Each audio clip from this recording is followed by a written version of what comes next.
राजधानी में मातिछंती जमी पोजिशन माफिया जड़े महिला को डराई जोर जबरदस्त घर अख्तियार करने को उद्यम बेले तीन जन को बांधी कमिशनरेट पुलिस गिरफ तीन अभियुक्त होती मानस साहू निरंजन राउत जगदीश पाटशाणी यूनिवर्सिटी थाना निकटस्थ किड छक निकट में रोकुवा जड़े महिला घर को जबरदखल करने उद्यम करते 10 ରୁ 15 दुर्बृत्त जेसीबी लगाई घर गेट पाचेरी भांगी दुर्बृत्त माने पाचेरी भांगा सहित जबरदस्त टंका नेवा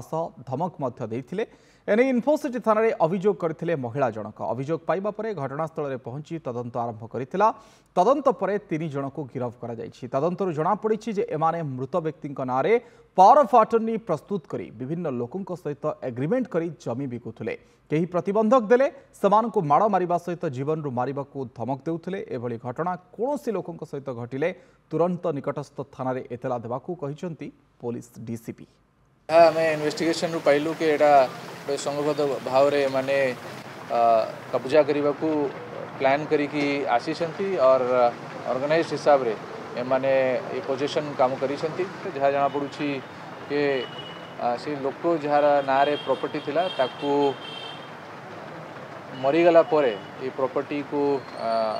आउ जने व्यक्ति को बिक्री कराई तापरे विभिन्न लोक भितर बिक्री करी प्रॉपर्टी को फाइनली मानस साहू से जड़े प्रॉपर्टी को किणिकी और जोर जबरदस्ती करी पशिया चेष्टा करुले परंतु पुलिस केस रजिस्टर करी और एमान अगेंस्ट एक्शन करा तीन जन को आज आम अरेस्ट करके कोर्ट को फॉरवर्ड कर।